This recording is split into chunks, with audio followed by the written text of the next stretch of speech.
Hey everybody, welcome back to my channel. It is Mindy here, and today I'm going to be talking about fragrances that I have been completely obsessed with in recent weeks. These are fragrances that I only have samples for or minis, and I'm definitely considering them to be full bottle worthy. Many of these I will be moving forward with a full bottle, and there's one or two that I'm sort of on the fence with right now. So if you're interested in that, please stay tuned and we will talk about those fragrances.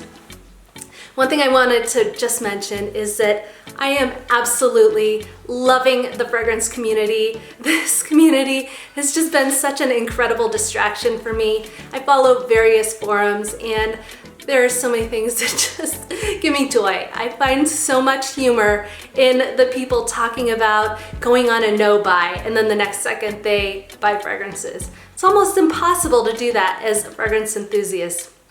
And then, from time to time, I will see people post about hiding boxes or packages from their spouse or partner, and I just find it so incredibly funny thinking about that because I can completely relate to that. My spouse is really good about it. He recognizes that I don't have a ton of hobbies right now, that we're sort of in the middle of this pandemic still, coming out of it, but not really doing a lot of things we used to do, and this is keeping me sane through this period of time.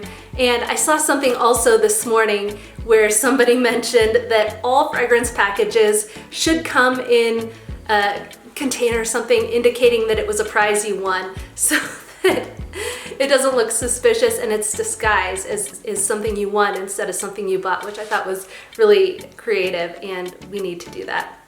Maybe what we could do is take the USPS, the United States Postal Service, and make a new section of it or a new branch and call it USPSS, United States Postal Secret Service. And that'll be for people that need their boxes or packages to be a little undercover, under the radar, and have them delivered to a secret location so that there's no way that anyone will find out about it. Anyways, I'm really interested in watching these forums and seeing how we all sort of relate in that way. It's been an amazing community and I'm absolutely loving it.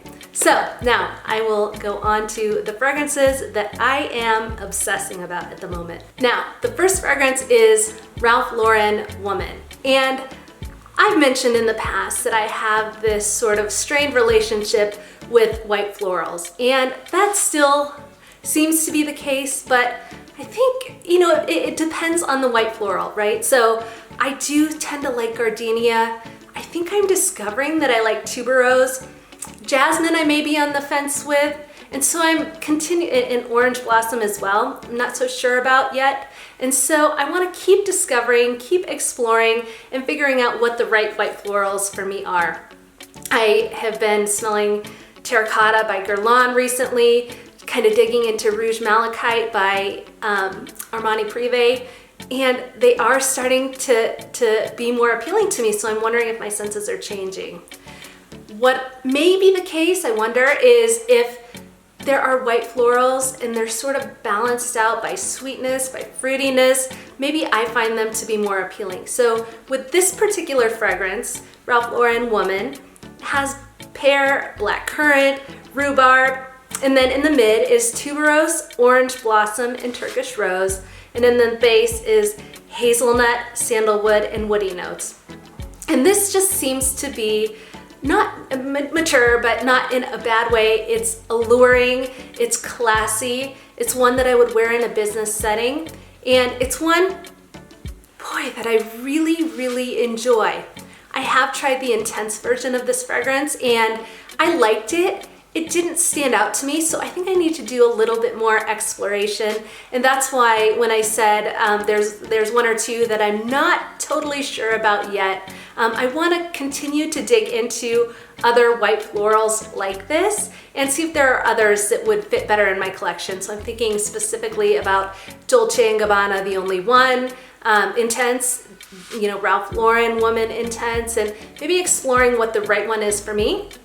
If you happen to be a gourmand lover and you found the white florals that you absolutely love, Please let me know in the comments section below which those are, and I will go ahead and explore them because this one is good.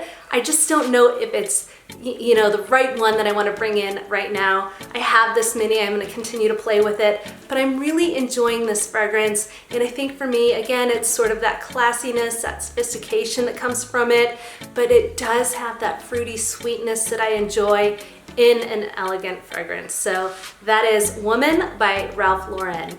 So the next fragrance that I'll talk about is Instant Crush by Mancera, and I have a sample here and I've been playing with it for a while.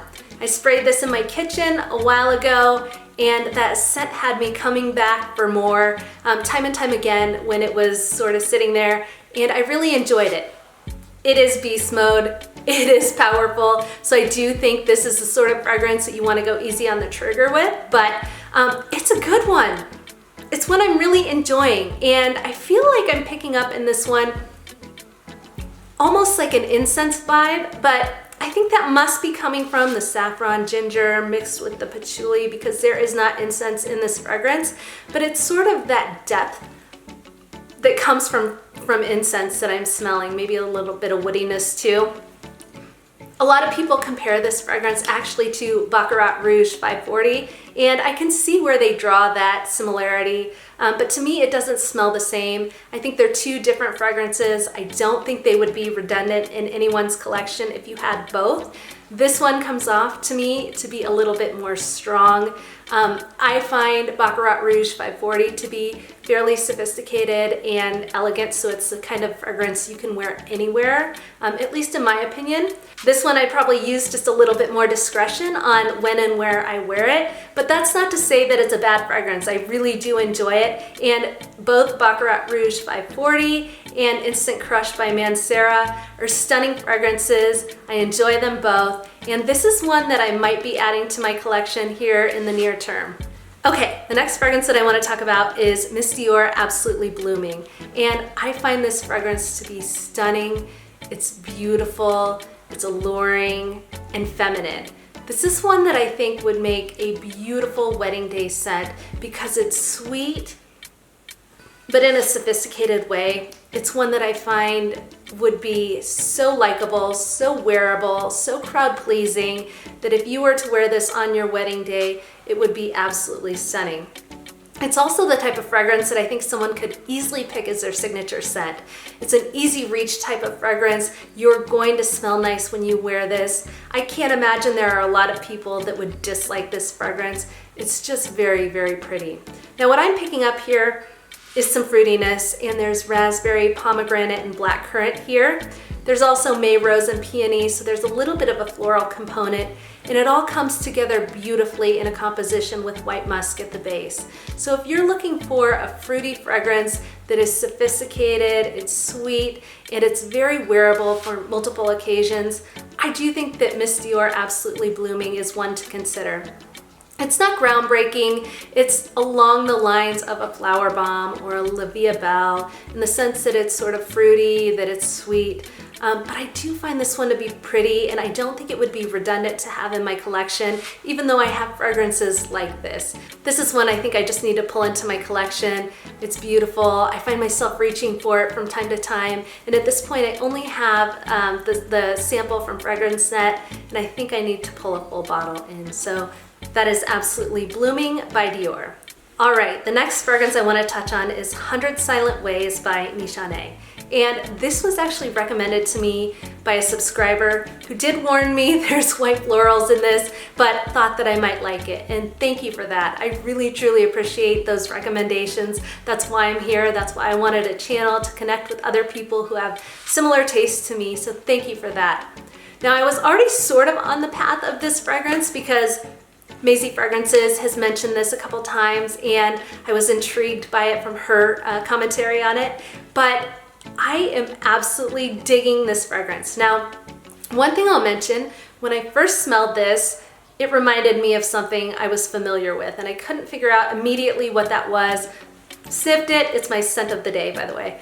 Sniffed it, played around with it, and realized that it was reminding me of Black Opium by YSL. Now, I think that would be doing this fragrance a disservice if you say it's just like black opium, because it's not. When it warms into the skin, there is something unique about this. There is something special about this, and it warms up for me to be creamy, warm, beautiful. There's a depth that I find to be so alluring in this fragrance. I kind of wonder if that is the tuberose in this fragrance. There's vanilla, sandalwood, and vetiver as well.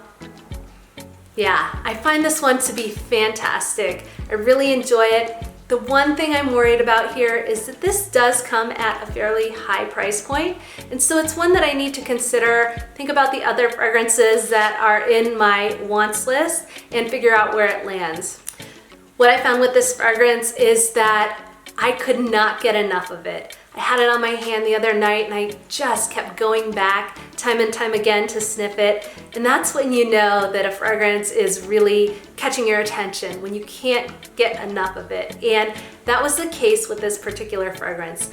Now, in the slightest way, it makes me think of sort of a tropical, beachy vibe. And I do wonder if that's because of the tuberose, maybe the gardenia in here. There's something in it that just, in the slightest way, reminds me of a beachy fragrance, which I do love about this one. But what I would say is, if you're looking for a fragrance like black opium, but maybe a little bit more grown up, or maybe a little bit more unique, this would be an awesome one to check out.